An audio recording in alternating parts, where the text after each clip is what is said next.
चुनावी राज्य बिहार से आज महिला वोटरों को लेकर बड़ी खबर आई।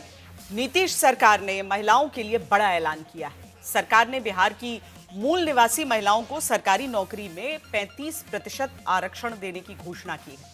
अब से राज्य की मूल निवासी महिलाओं को सरकारी नौकरियों में 35% आरक्षण का लाभ मिलेगा।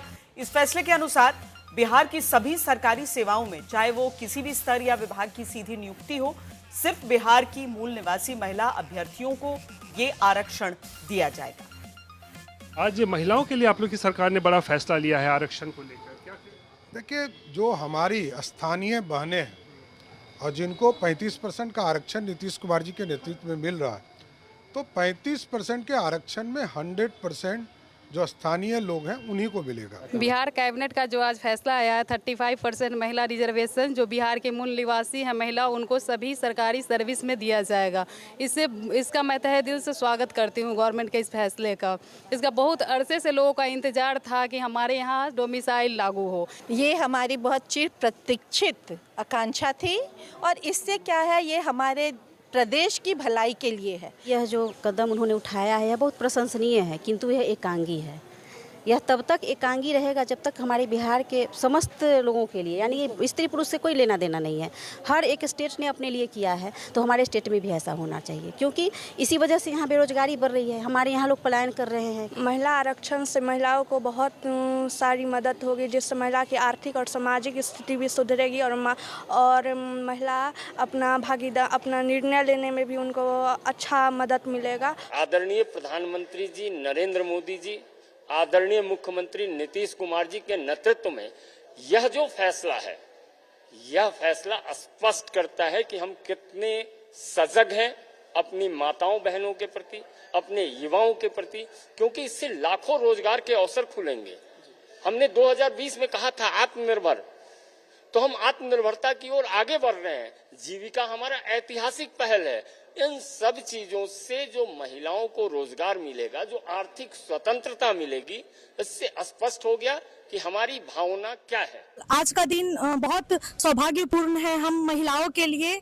ऐसी महिलाएं जो आगे बढ़ना चाहती है, जो कुछ करना चाहती है, तो ये सरकार ने बहुत बड़ा अहम फैसला लिया है, जो आरक्षण बढ़ा दिया है, तो हमारे लिए भी जॉब सेक्टर बढ़ेगा। डोमिसाइल नीति को लेकर नीतीश कुमार से महिलाएं खासा नाराज थी, लेकिन ये नीति लागू होने से महिलाएं खुश है। उनके चेहरे पर खुशी की झलक है। उनका मानना था कि हमारे राज्य में हमें नौकरी नहीं मिल रही है और दूसरे राज्य की महिलाएं आकर यहाँ नौकरी करें, तो इस नीति से, ये लागू होने से यहाँ की महिलाएं काफी खुश दिख रही हैं। तो मैं मुख्यमंत्री जी को, महिलाओं को उन्होंने सशक्त करने के लिए जो एक महत्वपूर्ण फैसला लिया है 35% का उनको आरक्षण देकर डोमिसाइल नीति के तहत, मुझे लगता है ये भी एक अत्यंत महत्वपूर्ण और सही समय पर लिया गया ये फैसला है। न सिर्फ ये महिलाओं को और ज़्यादा सशक्त करेगा, और इस बात में कतई कोई संकोच नहीं है, कोई दो राय नहीं हो सकती कि मुख्यमंत्री नीतीश कुमार जी ने हमेशा से महिलाओं को प्राथमिकता देते हुए उनको मुख्य धारा के साथ जोड़ने के लिए हर संभव वो फैसला लिया है। कहा जाता रहा है कि 35% वाले इस दांव से नीतीश कुमार ने बड़ा निशाना साधना चाहा है। कैसे का जवाब देने के लिए हमने चुनावी रिसर्च की है।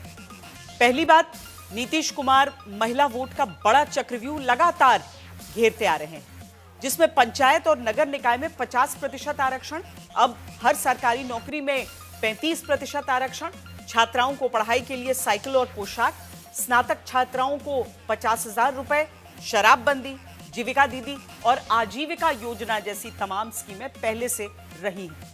दूसरी बात, 2005 में नीतीश कुमार ने आकर 2006 में छात्राओं के लिए साइकिल योजना की शुरुआत की थी। तब से साइकिल पाने वाली लाखों छात्राएं वोट देने की उम्र में ही हैं, जिनकी पढ़ाई पूरी होने के बाद अब बिहार में सरकारी नौकरी में 35% आरक्षण का फैसला बड़ा वोट गेम चेंजर बन सकता है। कुछ लोगों के मन में सवाल होगा कि ऐसा क्यों, जबकि हकीकत यह भी है कि महिला वोट एनडीए के मुकाबले पहले महागठबंधन को भी ठीक ठाक वोट मिलते रहे हैं। उदाहरण के लिए 2020 विधानसभा चुनाव में एनडीए को 38% महिला वोट मिले, तो फिर महागठबंधन को भी 37% वोट मिलता है, यानी कांटे की टक्कर चलती है। लेकिन तब नीतीश कुमार के हर सरकारी नौकरी में महिला आरक्षण वाले दांव को जातिगत आधार पर देखिए, जो कहता है कि 2020 विधानसभा चुनाव सवर्ण, यादव छोड़कर अन्य ओबीसी और दलित महिला का बड़ा वोट एनडीए को मिलता है, जबकि मुस्लिम, यादव का बड़ा हिस्सा एनडीए से ज्यादा महागठबंधन को मिला। और तब सरकारी नौकरी में बिहार की मूल निवासी महिलाओं को 35% आरक्षण से क्या फायदा नीतीश को ज्यादा मिलेगा? जबकि एक आंकड़ा यह भी है कि 2010 से लगातार 3 विधानसभा चुनाव में पुरुषों से ज्यादा वोट प्रतिशत में महिलाओं ने वोट आकर डाला है। यानी महिलाओं का बढ़ता वोट क्या नीतीश के साथ एनडीए के लिए अब फायदेमंद हो सकता है? जबकि महागठबंधन ये वादा पहले से करता आया है कि जीते तो 2500 रुपए हर महीने देंगे।